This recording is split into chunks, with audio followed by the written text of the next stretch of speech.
Excelsior, true believers!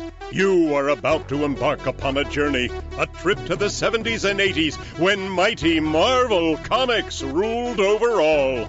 The Defenders, Doctor Strange, the Champions, Deathlock, the Submariner, the Incredible Hulk, Killraven, the Son of Satan, the Macabre Man-Thing, and all your other Bronze Age favorites every week appearing on Defenders Dialogue. Now here are your guides, Christopher Golden and Brian Keene. Excelsior, true believers. Excelsior indeed, and welcome back once again to Defenders Dialogue. I'm Brian Keene. And I'm Christopher Golden. And Brian, today we are covering Giant Size Man-Thing number 5, which is the final issue of Giant Size Man-Thing. It is. I gotta tell you, I wish we were going out with a bang on this Giant Size Man-Thing. Well, oh boy. Yeah, yeah, this is probably, I'll just warn listeners in advance, this is probably my least favorite of the entire series that we've covered. Really? And we'll get into why, but interesting, because it's certainly not my least favorite, because it doesn't have fantasy tropes and wizards and all of that in it. So and I'm looking forward to, I think we have 4 more issues of the regular series to cover. So after this, we probably have 2 more episodes covering Man-Thing, and then we move on to New Horizons. Exactly. Giant Size Man-Thing, the cover introduces us to 3 Faces of Fear. And what they've done in that case is, to fill up this giant size issue, they commissioned 3 separate shorter stories from 3 different writing and art teams. That's right. Yeah. So the first is by long-running writer Steve Gerber, art by Ed Hannigan, inks by Dan Adkins. I quite liked this first story, Brian. Yeah. I don't know. I mean, it's not bad, but it feels like filler. And if you go back, what was it, 2 episodes ago when we talked about Steve Gerber conversations, and he had talked about being overwhelmed at this point in his career with Marvel. It feels to me like Gerber phoned it in. Yeah. And the editor at the time, Len Wein, was like, okay, well, we need to find 2 more fillers. Fear times 3. One of the things that I thought was really interesting about this story and the choices here is, I think you're right, Gerber certainly was overworked, because if he hadn't been overworked at this time, I can't imagine that this Garvey's Carnival wouldn't instead have been the circus that Johnny Blaze rides for. Yeah. That would have been more interesting. But I will say, Brian, that just this first page alone, and again, you and I being the same age, I looked at this and I thought, oh, man, when I was a little kid, carnivals were the best because I had no idea how filthy and dangerous they were. I like what Hannigan does here in the art. I don't know if it was his choice or Gerber's choice, but of course you remember the sad little clown that committed suicide many issues back. I can't remember his name offhand, but it's one of Gerber's most famous Man-Thing stories. Yeah. You see him here portrayed at this carnival, just a little blink and you miss it Easter egg, but I thought that was a nice touch. Yeah, that's cool. You talk about the poster. Yeah. Yeah, that's really interesting. Well, so basically what we have is Ted and Ellen, Ted Salas. This is in his pre-Swamp Thing days. And, I think we can basically sum this up, Brian. They go to see a mystic, a fortune teller at the carnival, and she's going to show him his future. And basically it's a framing narrative for the 3 comic stories that follow. Right. And the first one is called There's a Party in 6G. This was really fun to me. I'll just sum it up. It basically, it's about this young woman who is a babysitter in her ordinary life, but is actually a demon worshiper who has a whole cult of demon worshippers that serve her. She and her followers, she's dressed in some sort of sexy scarlet getup. Her followers all have animal head masks on. They go to the apartment of the woman for whom she babysits, and they steal the baby and go about trying to they summon a demon with promises of the baby's life, that the demon is going to be fed the baby in exchange for power that it's going to give to her, including making her invulnerable. But, Brian, things do not go smoothly for Maggie. That's her name. No, things do not go smoothly for Maggie. The Man-Thing, who last episode we saw had taken off for Atlanta after having worn out his welcome in Citrusville. The Man-Thing is attracted, of course, to this building, empathic creature that he is, and he stops them before they can sacrifice the baby. And as normally happens, anytime you deal with demons, they double-cross you. This demon, Earthhold, double-crosses Maggie, and she's injured in the process, and the whole building catches on fire, and basically the Man-Thing saves the baby and walks away. The end. Yeah, baby Alan. I think, I will say, that's a good summary. The episode could be over now. Yeah.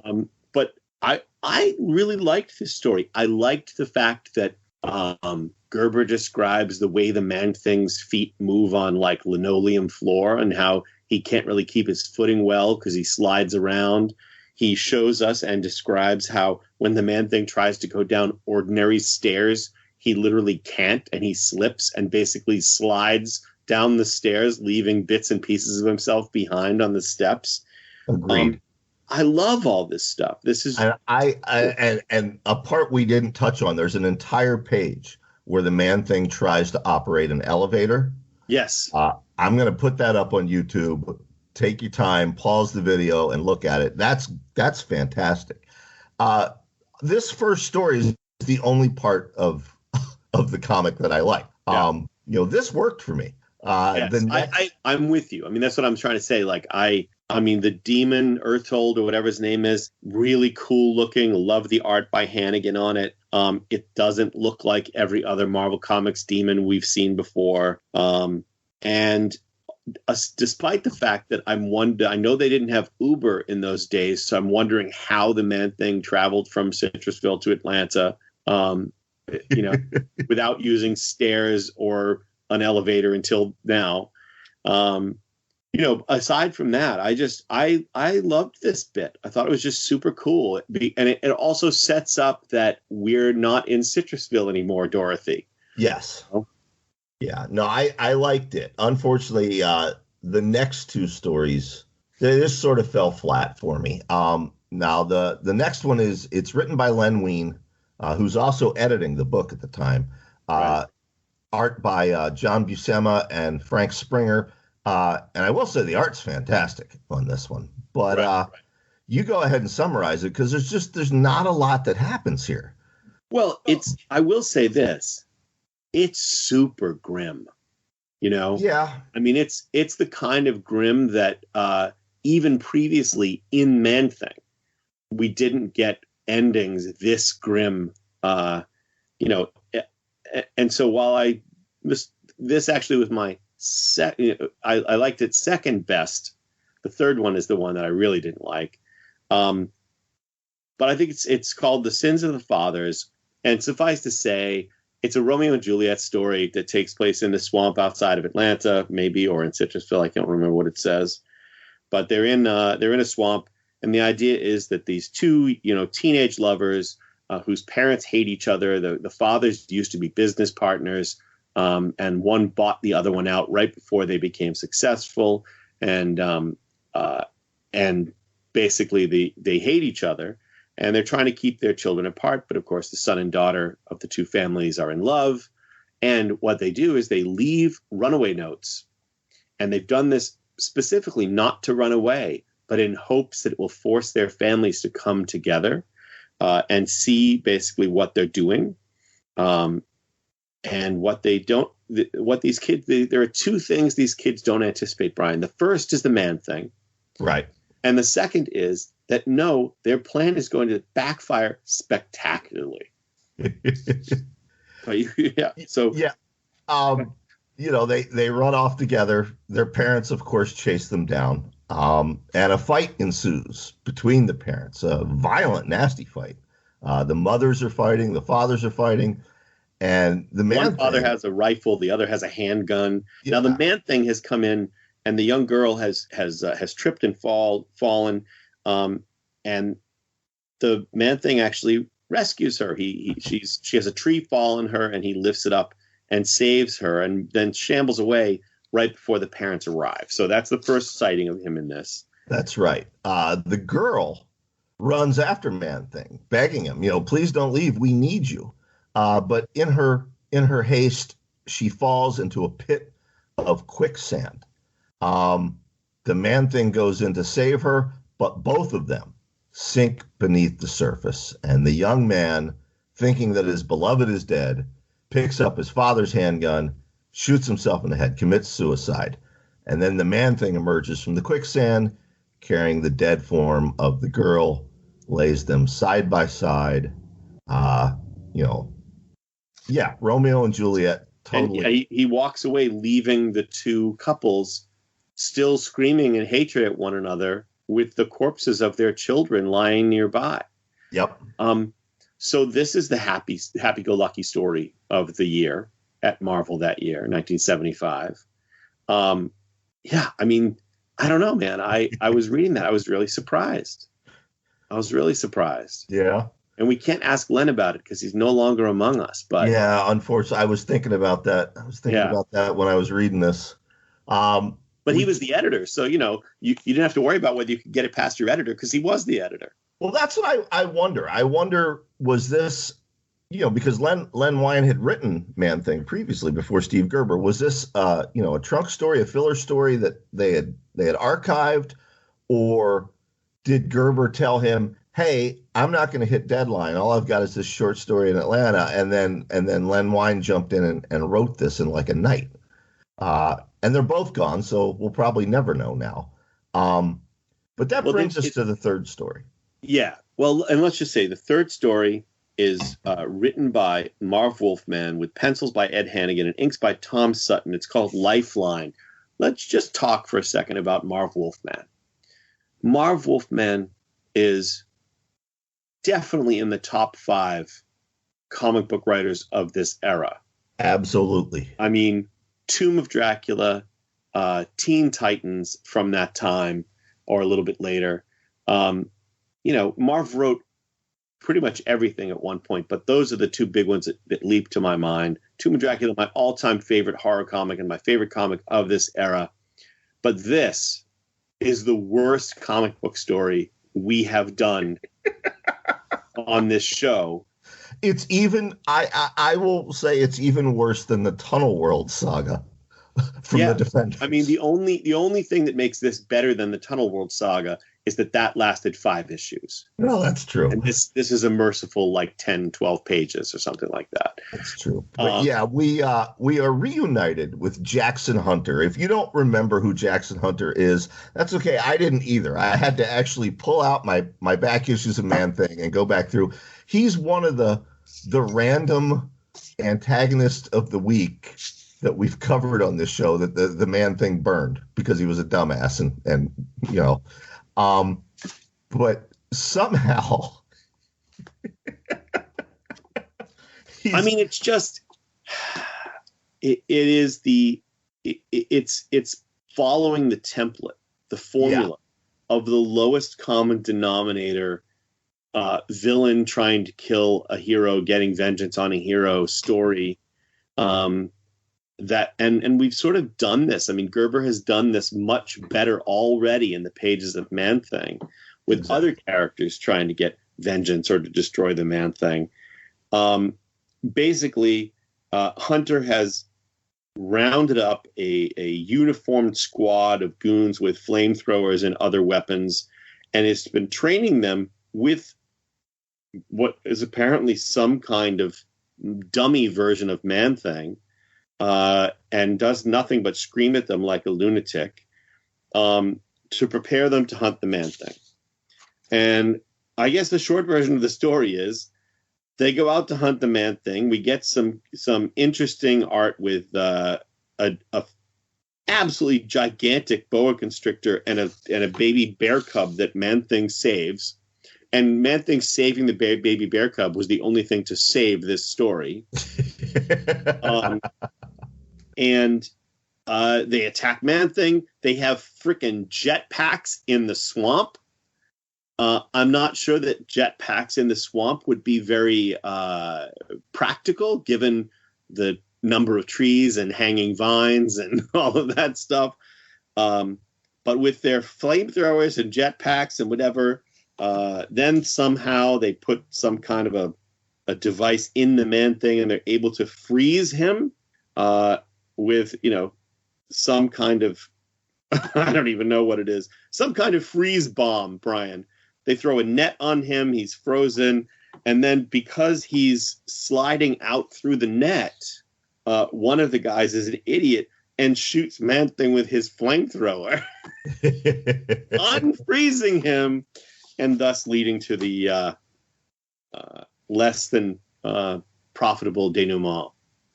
Yeah, it's just it's a mess. It's a mess. The less said about it, the better. And again, all love in the world to Marv.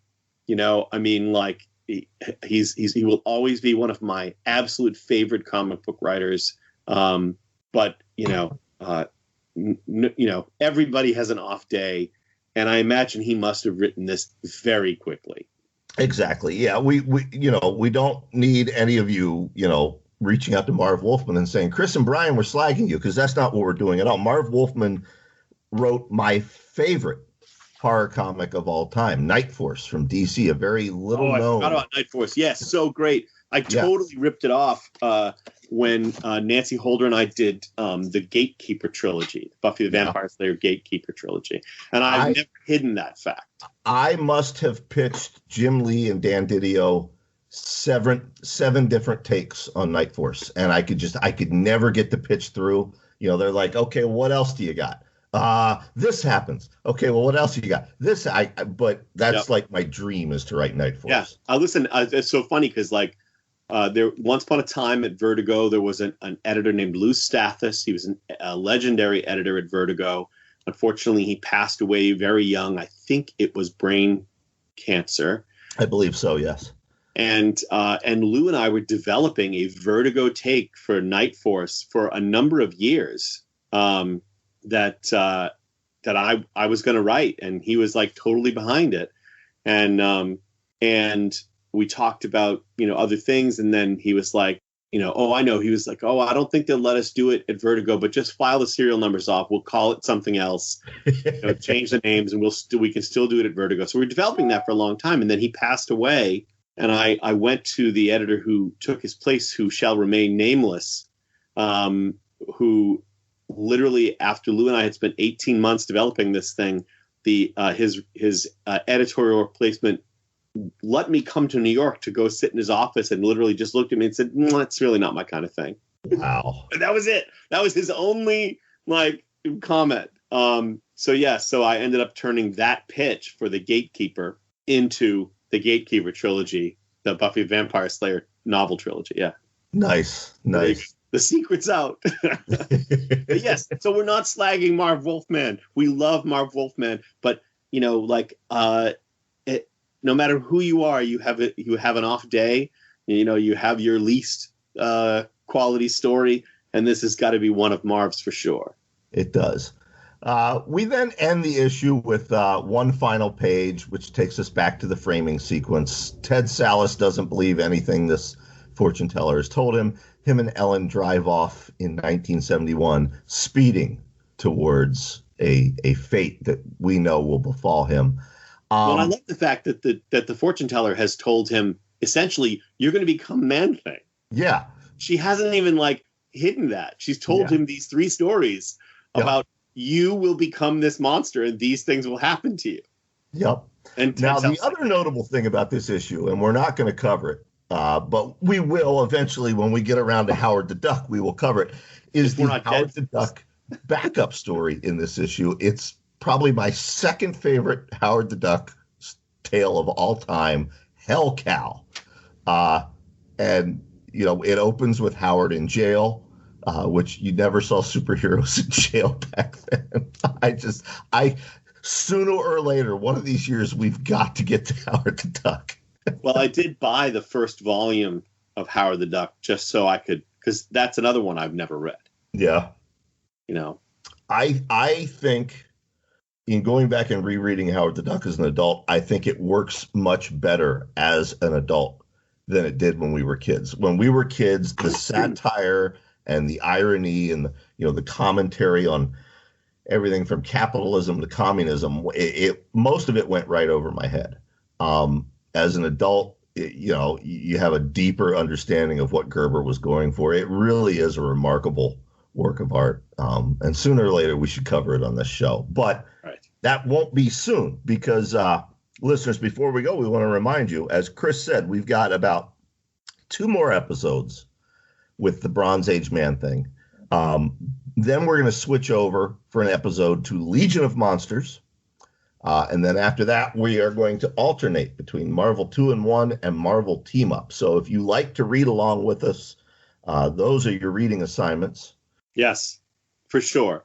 I suspect we'll do at least 1 issue of each of Team Up and 2-in-1 per episode. I think that's a good idea. Yeah. You know, maybe we'll have three issues in an episode, but at least we'll do 1 of each per episode. I think that's a fun pattern to go by.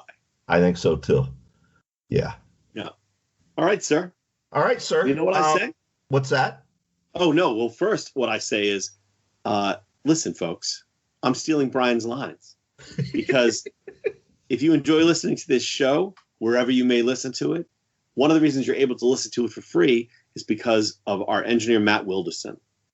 So if you want to support the show, Brian and I, as he tells you every week, we make nothing on this show except our own joy. And we're able to do that because Matt helps us out. If you want to help us, buy one of Matt's books, support Matt, and that way you're supporting the show. That's right. And since Chris stole my line, I'm going to steal his. Until next week, Marvelites. Wait. Excelsior, true believers. All right, folks. See you next week. Defenders Dialogue. You can listen to this episode and all previous episodes for free on Spotify, Apple Podcasts, Stitcher, YouTube, Google Play Music, and wherever else podcasts are available. Defenders Dialogue is written and produced by Brian Keene and Christopher Golden. Our theme music is by Xander Harris. Our engineer is Matt Wilderson. Check out his books on